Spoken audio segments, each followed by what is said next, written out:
kulan wacan wanaagsan daawadayaal meel walba oo joogtaan soo dhawaada. waxaan halka rabnaa inaan uga hadalno arrin baryahan dambe ee social media aad u haysatay oo maaragtay bulshada inteeda badanba ay ku wareersaneed xaaladda sida ay tahay. waa arrinta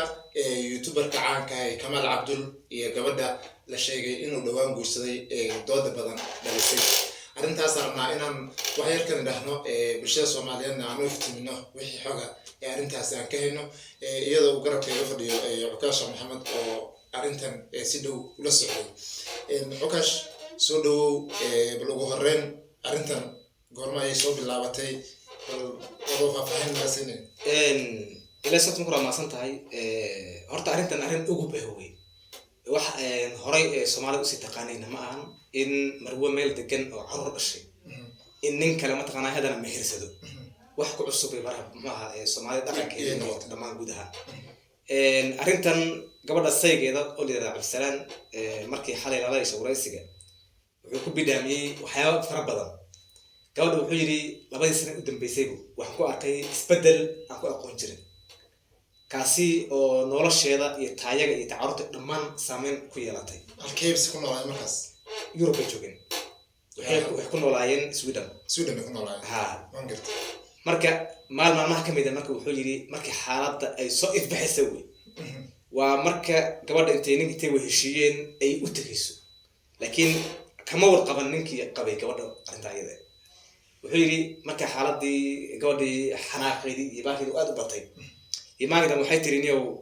aan waxaan aadayaa Faransiiska gabar walaashay halkaa joogto oo la yiraahdo Idil yaan u tagi jawiga kusoo bedelanaya jawiga kusoo bedelanaya si fiican tii waayahay baan niriyo waxaan niri gabar maskaxda soo degto maadaama caruur iyo family baa ku jirtay way baxday. isla maalinkii waxaan arkay marka muuqaal ah in nin uu soo dhaweynayo Turkiga islaanta la soo dhaweynayo ay tahay islaanteeda Hani yaa arkay u dhahay. marka magac kale ayay ninkan kale u sheegatay oo wiilkan Kamal Cabdul mise Hanidii bacaad ayaa magacay wadataa magacay laftiisa wadataa iskama bedelin magacay wadataa laakiin waxay sheegtay inaysan caruur dhalin waxay sheegtay inaan weligeed la guursan intaba u sheegtay wiilkan dad u sheegtay laakiin inankan laftiisa guursaday waxaa ka khaldan waxyaalo fara badan oo khaladaad uu sameeyay baa jira oo weli ku dhiga adeega ilaa hadda. waxaa ka mid ah wuxuu yiri waxaan arkay muuqaal laga soo duubay goobta lagu meheriyay sheekh meheriyay ninkii meheriyay dhahay markaas ninkii qalbiga Cabdisalaan ninkii gabadha qabay Cabdisalaan. okay waxyaabaha hadana maanka bulshada ee aqbal waayeen waxa ka mid ah uu ninkii inoo sheegay wuxuu yiri ninka u noqonay gabadha waaliga ee meherinayo aabaheed noqonay ama walaalka noqon lahaa laakiin wala aabaheed matalayo waa in aan saaxiibana isku meel ku soo qornay aan aqaan dhalinyar buu soo watay dhalinyartaas ama taqaanaa yaa makhaatiyaashi yaa ka mid ah markaasaa la yiri sheekh baa meheriyey gabadha aabaheed waa kan sida lagu meheriyey. marka wuxuu yiri marka hore waxaa baxay wiilka reerkooda Cabdul waxay u tageen ninkan markaas sheeganay in gabadha dhalay ma dhalin iyo u tageen gabadhay ka doonteen sax wuu siiyey meherkii wuxuu ka dhacay gurigooda Cabdul gurigooda ayuu ka dhacay afgooyin sax. arrinta markay dhacday baan la yaabo dhammaan waxaan wacay wada marka Kamal Cabdul ciddoodii reerkoodii familkoodii ayuu raadiyay waan wacay arrintan u sheegay duqi wala yaabo waayo wuxuu yiri adeeradii iyo aabihii dadkii la dhashay aad bay mataqaan u fiican yihiin isaga baa xun soo sheegay. markaan raadiyay waan wacay waan u sheegay arrinta markay fahmeen yaa u yeereen sheekh waxay dhahay sheekhow arrinta ayada wax ka jiray ma laha gabadha hooyada aabaheed Muqdisho joogaan arrintan khalad weyn gabadhan waa la qabaa inankay waceen mar Kamal sheekhi iyo waxa wacay iyo aabihii Kamal aabihii yaa wada wacay Kamal bay wacayeen waxay dhahay adeero dhageyso arrintii aan sameeyay wax ka jira ma laha arrintii aan sameeyay wax ka jira ma laha oo gabadhan nin baa qabay saam hirsan bay ahayd story la tasana la qabaa gabadha waan gartay gabadha ayada banaanka ka maro muuqaaladii aan sameysayna tirtir oo ka bixi meesha waayahay dhowr maalin kadib muuqaalada dib wada u soo celiyay rafada ayuu geliyay kolka hore wuxuuna sheegayaa in gabadha ay tahay xaaskiisa nin horena aysan soo guursan isagana uu qabo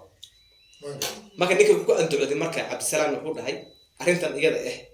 waxaa markaan raadinay ku ogaanay gabadhan inay sixran tahay waayo qof markuu sixran yahay waxaad ka garan kartaa garashada caruurtiisa qof inkarayo ma jirto inuu caruurta qof inkaro in mataqaana hooyadii iyo aabihii mataqaana laftooda inuu diido inuu qofkii dadka ka fogaado inda adeeg marka waxaa sixrayo wiilkan Kamaal Cabdul baa sixrayo mise dadka la sixray kolley waxaa weeye Soomaali waxay isticmaalayaan madiida oo qayb sixir ka mid ah qayb sixir ka mid ah loo geeyay ma Kamaal ba umari ma qof kale umari ma la garanay laakiin gabadhan waxay u afduubanta hadda u joogtaa Kamaal marka arrintan Kamaal ma ka hadlay oo ma cadeeyay qofka ay tahay xalay u dambeysay uu ka hadlay arrintan iyada anigu waa xaaskaygu tahay asaga inuu xaaskiisa uu ku inda adeegya marka waa loo sheegay bulsho badan oo wacday abtiyaasha waa adeerida waa aabiha waa waad khaldan tahay arrintan ay iska daa mayo xaaskayga marka waxay noqotay marka in hadda ay bilaabatay familiyadii deganaa in ay soo baxaan dhalinyar inay kala geeyaan ay iyaga mataqaana sixid iyo waxay doonaan u adeegsadaan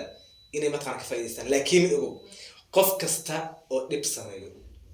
cuquba sameeyo waa wax isaga ka go'an maya ama ka go'naata asaga marka ha bilaabo ama qofkaas waxa sameynayo inuu aabihii ama adeerkii ama abtigii mid kamid in waxa soo sameeyay cuqubadan asaga horay dambi oo waalidkii soo galay asaga laga jarayo oo ku adeegayo tusaalan xusin hadda ka hor waxa dhacday qisa ninba wuxuu sameeyay nin sheekh wadaad fiican buu ahaa nin bay daris ahaayeen isna aad wanaagsan ninka wanaagsanaa wuxuu yiri sheekhow safar baan aadaya muxuu ahaa meelaha Yurubta aadayay khayrkii isi ogow in fiican baa tahay daris baan nahay bal bishin waxaadan ku soo tuurin marka qaarna wax xiro khayrkii bal si oo jacjacsiide si fiican way wasi caadi ma dhaqanka Soomaalida ninka wuu tagay laakiin markuu uu tagayay gabadhiisa iyo caada ka qabaystay asna habeenkaas uu tagay wuu tagay ninka adiga ninka sheekha marka waxa isku qurxiyay oo shaydaan gabadhi yuhami gabadhi inta ninka magnaab iska siiyay gabadhi uur ku soo baxay ninka waxa tiraahdaa marka tagaysay waxa jirayo sida ayuu ku dhacay ninka iska magnaa 3 sano iska magnaaday uu soo noqday gabadhi markaas yar rartay uu imaaday ninka uu imaaday waxa sheekhu nin fiican baa taalo uu intaas sano darsayn gabadheeda yaa ku siiyay waa gabadhii inta uu maqnaa oo ninka dhalay iska sii masruufanay ninka ma dhalay waan gartay ninkii talaaq wax keenay wuxuu soo garan waay wuuna ogyahay asaga sheekhan inuu gabadha asaga dhalay wuu ogyahay ninkan maqlaa saanta ka dhalay subxaanallah muusan diidin wuu qaatay gabadhi way kortay sheekh waa gabadha ugu daray gabadhii ilmi dhashay ilmi maxaa dhacay marka inay iyaga isku tagaan ولم يجي يقول ما على قرآن إسارة وهل ودهم إنه في أي موقع أرضي وحكم رأمس ما قرآن إسارة أصلا لكن وقيا قوة أصلا وقيا وحن إنه أصلا مثلا وحن مش قصد الله يقول إنه هيستوي إنه أصلا هو وقيا أنقرت مركا حضرت القبة دعيسو وقف وسمينه قف كاس إيميل بوقت ميده وفهم الله مركا دفهم الكندا أركيس دب كان هيستو meel kale meel baa jirta waa sababta loo dhahay dambi walba ama qobo walba ama xabaarka oo kaleba markuu waalidku habaaro adigu ku dhaco meel ma dhaco taas waa loogeeyay marka maxaa ku kalifi karaa ay kula tahay gabar la qabo oo xaasa oo degan oo ilmo leh oo waliba aan ognahay mid kamid ah wadamada dadka ay u tahriibeen degan oo leen gaajir faadka yaa gabadhan wada maxay tahay sababta ka barakicinayo gurigeeda wiilkaas youtuberka u aadays أي كلها هذه والله أنا هانت وحيلتها هذه قفرت هذه فيوده وهذا مان كده وسحويها غير كذي ما كم تقولين غير كذي ما كم تقولين حتى الدم وجينس محوها إن نكاس أدنى مشرين حتى العك مدورن الصو قرح مدورن سنك هذا عشرة سنوات سوي جلها مثلا باكر دقي كم مدورن السباقي ما قرن كلام ما ده هذا هو وطن ما باك جين ما ده هسه ما كقف ميل لا يستوي oo si kale loo haysto ama cuquba hore mataqaana dhacday ha noqoto ama han sixirkaada la sheegay mataqaana ha noqdo laakiin waxan baa jira si walba ay haataba arrimahan oo kale waan ognahay inta badan mar way dhacaan laakiin sida hadda tan oo kaleeto ma jirin inta aan taariikhda la ogyahay maxay ku dambeyn kartaa kula tahay arrintan wallahi cuquba aad weyn wey arrintan iyada waa arrin mataqaana muxuu ahaa ugub ah shay ugub yahay mataqaana dhibaato badan buu leeyahay waxaan arki jirnay maqli jirnay gabdho intay kasoo tagaan reerkood iyagoo la qabo kasoo tagaan ninkii qabay meel kala imaadaan haddana soo qodbasiraysa nin kale qodbasiraysto waan aragnay oo raggan isqabsadaan gabadhi ma diidan iyada ninka hore inuu qabay